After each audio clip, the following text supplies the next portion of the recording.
Bridging the gap between nature and civilization is engineering. Engineers lay the foundation and create the designs that allow us to innovate and construct our nation. Engineering is as old as the creation of the heavens and earth. Every single day you leave your house, you are facilitated with an engineering component to arrive where you are.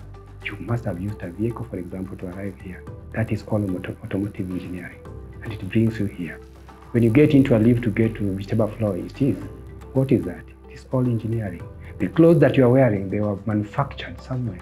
What is that? Still engineering. Even the toothpick that you use after eating, it was manufactured by some engineering principles. So our life is all about engineering, and they solve societal problems and make life easy. So whenever there's a problem, an engineer will always provide many solutions, alternative solutions, for purposes of the client to be able to choose which is technically viable, and then you move forward. Well, the engineering journey in Kenya has been a good one. You know, if you look into antiquity, there must have been engineers who built the cities like Mombasa, Lamu, and so on. But when we started the modern engineering professional sector, it was the building of the Uganda Railway from 1896 to 1901. It was the largest single, I think, engineering project we had in this country before we had the SGR, which was just done recently. And it was a great engineering feat, building a railway where it had not been mapped, where we didn't have staff, where we didn't have a university, where telecommunication was non-existent. So that was a great engineering feat which was accomplished. Institution of Engineers of Kenya was formed in 1972 because the East African Institution of Engineers had kind of collapsed. There were issues which began to cause trouble in East African community. You know, we were colonial. These people were British, so they had East Africa, which was Kenya, Uganda, Tanzania, and Zanzibar. When the engineers in Kenya noticed there was strains in running of the East African community, they decided to have Institution of Engineers of Kenya. And from 1972, when IEK was founded, we've seen a lot of phase shifts. First of all, this institution was like a club of the very few people.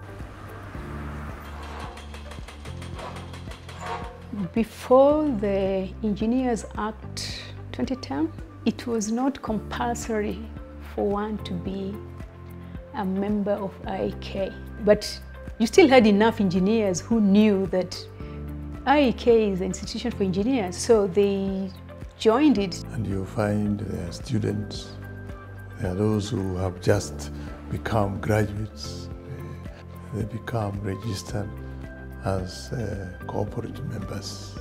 The Institution of Engineers of Kenya brings together representatives from various engineering branches with the aim of advancing engineering practices in our country.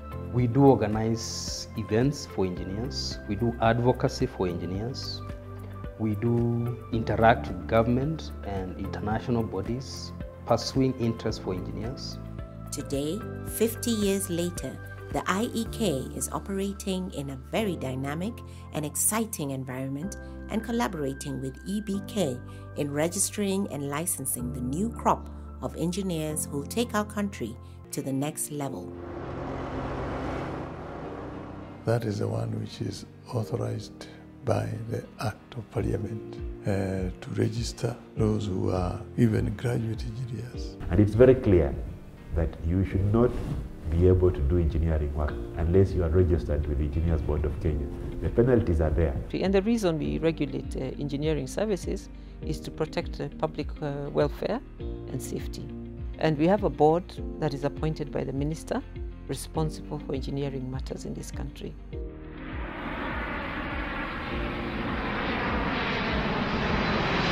One of the major achievements is getting more and more members to join IEK. Last conference we had about 2,000 engineers in one room. So you know, There's a lot of social interaction you have at that point. We have been very keen to work very closely with the institutions of tertiary institutions, the universities and other institutions to ensure that after people leave university, they become useful engineers. And the way to make them useful is to train them.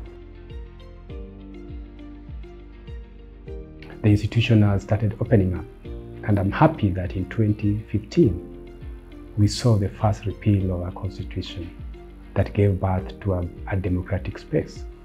The president-elect is Eric Ohaga. As we speak currently, Kenya is a member of the World Federation of Engineering Organization, and one of our very own, the past immediate Vice President, Engineer Antonio Matalanga, is an executive member of that particular council. We are only 11 of us in the whole world, and for you to qualify, you have to be elected by the presidents of the professional engineering institutions from the countries. So every country has only one vote. So we are using this chance and our presence to push that Kenya gets international recognition. Our regulatory body, Engineers Board of Kenya, we managed during my time to identify a mentor for us to assist us to join what is called the International Engineering Alliance. For engineers, we're supposed to sign up the Washington Accord. There is another one for technicians and another one for technologists, the Sydney and the Dublin Accord. If you've trained in Kenya and we are a member of the Washington Accord, you can then go and practice in the US, in the UK, or in any other part of Africa.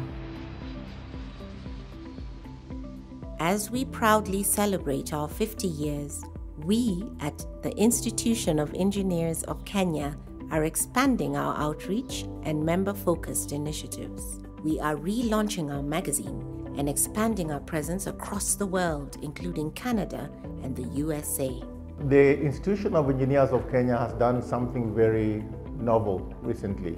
We have relaunched our magazine, and it's now called the Engineering in Kenya magazine. The magazine exists to inform, educate, and entertain. And it is aimed at engineers and the intellectual public. We publish it bi-monthly, and we know that through soft and hard copies, we have a readership of about 100,000 internationally. And we have published it from early last year. In January next year, in close collaboration with the Engineers Board of Kenya, we are going to launch the African Journal of Engineering Research and Innovation, AJERI. This is a quality, peer-reviewed international engineering journal which will be a continental based. We have established more branches within the country. But more importantly, as we turn 50, we have actually established a diaspora branch in the US and Canada, and looking forward to grow more branches in other parts of the world. So we are creating an avenue for engineers to interact all over the world, and it's very exciting. We have our members working in Boeing and other multinationals. The Institution of Engineers of Kenya's 50-year journey has seen Kenyan women engineers assume even greater roles in a professional field that was previously predominantly male. When I was a student, I think we had 3 female students compared to a class of about 40, so it's about 1 in 13. The ratio now obviously has gone up quite substantially. So we have, let's say in a class of 100, you may have 30 female engineers being trained. And we know that with time, the number of female engineers is going to rise, and it will come up, basically be a 50-50 ratio. For me, this is really what I wanted to do. So we have seen through IEK, they have a strong women engineers chapter. In fact, most of us have written, our leadership has come through the women engineers chapter. If you go back, and they have been able to successfully mentor a number of the women engineers. And today, IEK's council, I think we have definitely well over 30%.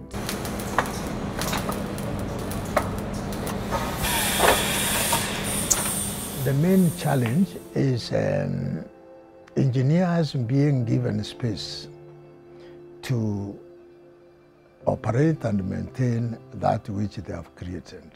You find engineering institutions, both in the private and the public sector, being managed by non-engineers, lawyers, accountants, HR practitioners.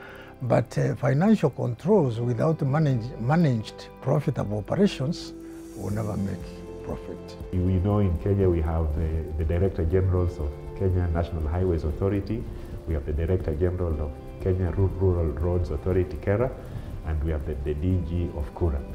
Many times they are not involved in the conceptualization of the projects that they are finally told to implement. So it becomes a huge task to be told, this is what has been approved, this is going to be your contractor. Can you make sure it happens? Unfortunately, in the area of technology, those who know exploit those who don't know, generally. And that is not going to be easy in the future. With the technology, you are blessed. Unfortunately, those who have technology, sometimes they don't have the resources, natural resources. We believe the future of the Institution of Engineers of Kenya will be full of innovators and change agents working in a variety of engineering branches across the nation and harnessing the power of engineering to advance a sustainable and inclusive economy in the coming decade and beyond. As IEK turns 50, from the work and the publicity that we are doing, we expect that the government will appreciate the position of an engineer and will give us space to advise it to ensure that our little resources benefit all of us. We do developments that will survive the next 50 years. And we shall also get that international recognition that as part of the celebration of IEK 50 years, we shall also be able to celebrate the joining of the Engineers Board of Kenya, the Washington Accord. We need more engineers to train, properly trained engineers, to man different areas. They will evolve differently. 10 years from now, I expect that the numbers of female engineering students will definitely be minimum 50%. We also like to see more engineers contribute to decision making in the country. Engineers should also be more involved in various projects coming up in the country so that they take up the space that is sometimes being occupied by engineers from foreign countries. I would like to see engineers very well united, like other professions are united. I see lawyers very united and lobbying for one another. I see accountants united and lobbying for one another. If you go to China, 80% of the members of cabinet are engineers, or their equivalent of principal secretaries are engineers. Their own president is an engineer. And that is why you see they have no room for guesswork. I mean, they do things and they come here, they do projects for us and so on. All of us must come and play a role. And as engineers, we have made every concerted effort to ensure that our engineers will be accustomed to the new changes in our design, so that every design that we do is subject to climate conditions that are resilient to the climatic change. We know that energy plays a very critical role, and we are going to play a very critical role in this government when it comes to clean energy, because energy contributes about 68% of pollution in this country. So once we bring clean energy on board, we have e-vehicle, we have mass transportation, we shall be reducing the use of fossil fuel. Even in our generational mix, right now we have 24% coming from diesel generation. We want to remove that so that we can continue to use geothermal, wind energy, solar energy, and nuclear energy is going to be the defining moment for this country because it is cheap, it's reliable, it's cost effective, and clean source of energy, which is stable, can take us 400 years without a flicker. We really, what we need is a little more knowledge so that we can also be able to use that knowledge to convert what we have for the benefit of our own society, and if necessary, we sell to others.